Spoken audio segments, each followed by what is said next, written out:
Welcome to another edition of Cranky Gun Reviews, and I'm doing another part in my series on why did I want this gun.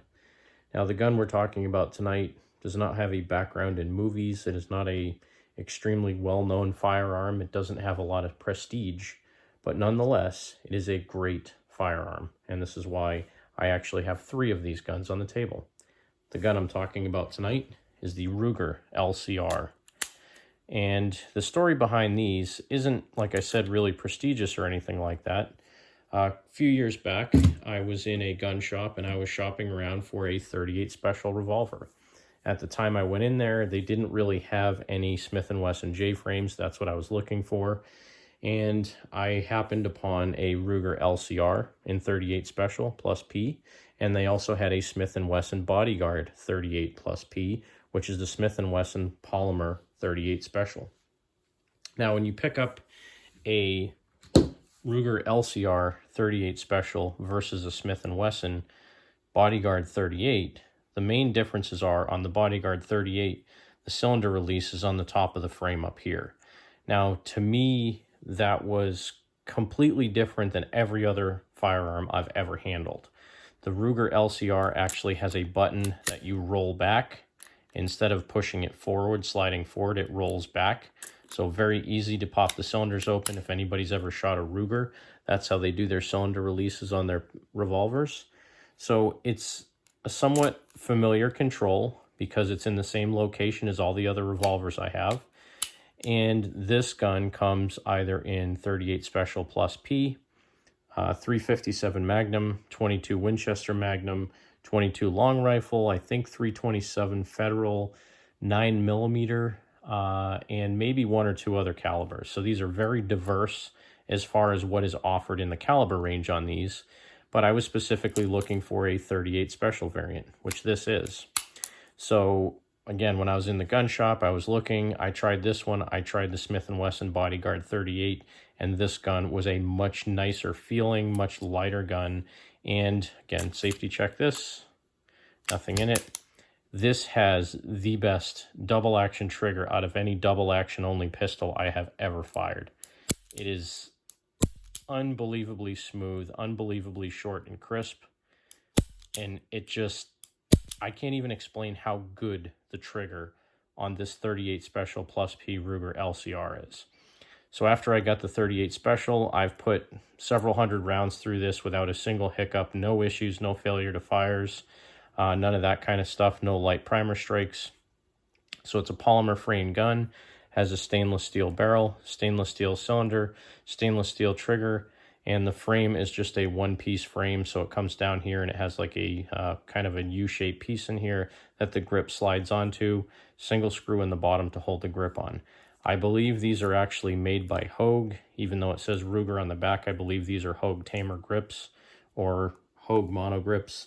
Extremely comfortable. They have very good cushion. They have a good squish up here. So when you're holding them, it really mitigates the recoil well.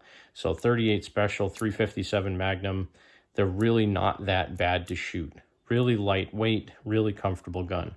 So after I got the .38 Special, I like to get several firearms that are similar in different calibers to make it easier to train, also give me more variety when I carry.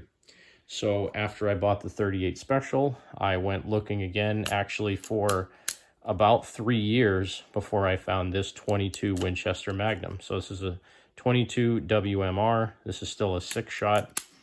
And this trigger, again, it's a double action only, but because this is a rimfire revolver, this trigger is a lot stiffer, but it's still a very smooth pull. And it has, like, when you're pulling it, it has a crescendo. So it pulls, pulls, pulls, and about halfway it kind of peaks and then pulls really easily.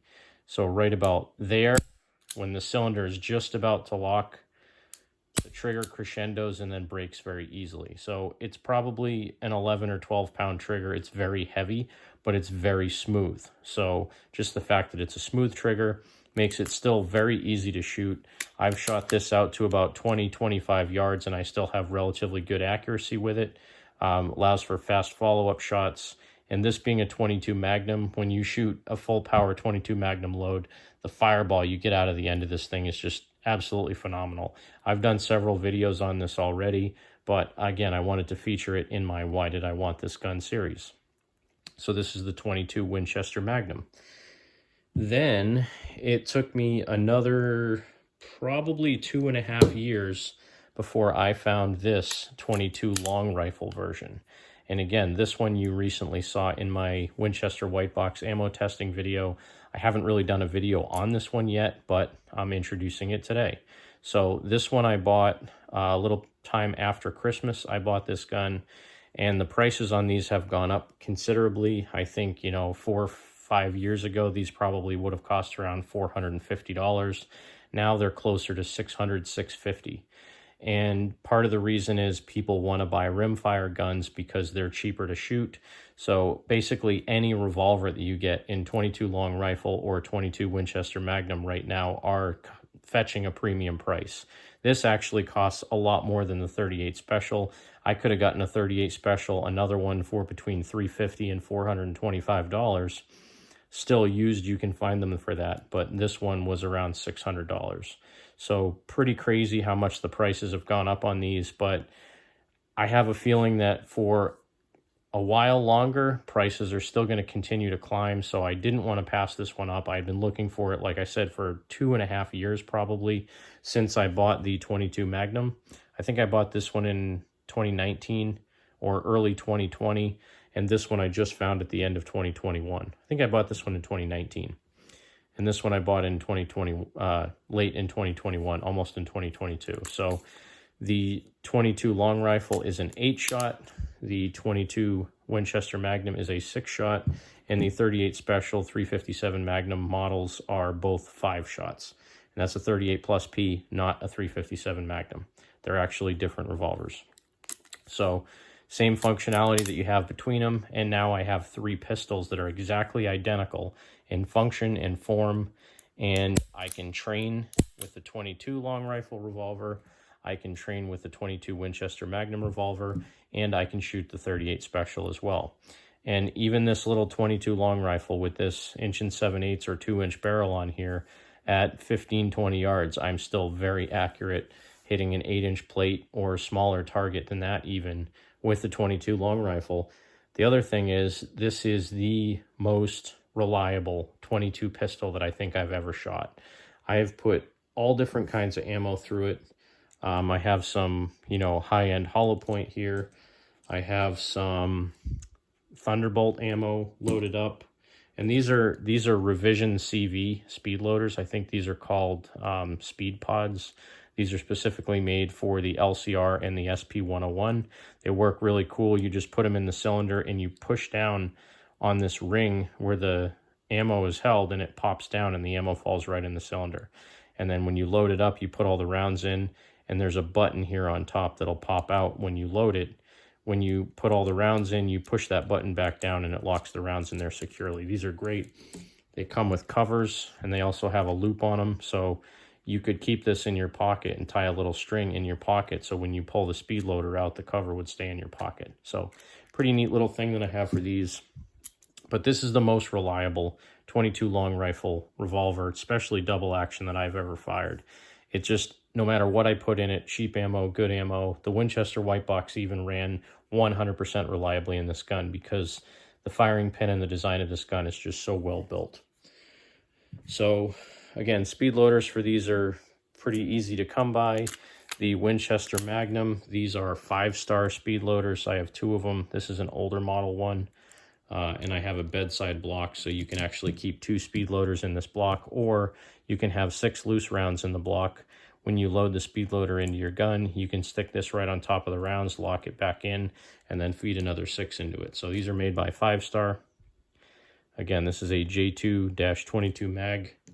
I have 2 of those in a bedside block. And then for the 38 Special, when I carry it, typically I'll have 5 loads of 38 Special plus P hollow point, which I don't have any out here right now, but I'll use a 38 Special plus P hollow point. I think they're Remington UMC. They're like a semi-jacketed lead hollow point.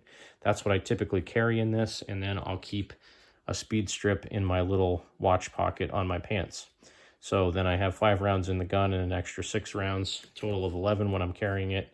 And they're just phenomenal. I mean, I've shot these, all of them, enough that even the 22 long rifle or the 22 Magnum, I would trust them 100% when I carry them. So I have a DeSantis holster that I carry them in outside the waistband typically. I also have an inside the waistband sticky holster that came with the 22 Magnum when I bought it. So I have no hesitation to carry these guns because they're proven themselves to be 100% reliable. They're affordable, they're fun, they're lightweight, they're just a great gun to shoot. So that's why I wanted the Ruger LCR series of pistols. I don't know if I really want any of the other calibers. The 9mm would be cool, but I have so many 9mm pistols, I don't really need a 9mm LCR. And 357 Magnum, I don't really want to carry a 357 Magnum. I think a 38 Special Plus P with a good lead hollow point or a good ballistic tip hollow point like a Hornady is plenty to carry in that pistol. I don't think you really need a 357 in that size gun. That's going to do it for another edition of Cranky Gun Reviews, talking about why did I want this gun. And today's featured gun is the Ruger LCR in 38 Special Plus P, 22 long rifle, and 22 Winchester Magnum. Thanks for watching. Have a great day. God bless America. Make sure you support your two-way rights. Go out there, have some fun, and shoot. And remember, if somebody asks you to give up some of your freedom for the greater good, remind them that freedom is the greater good. Have a great night.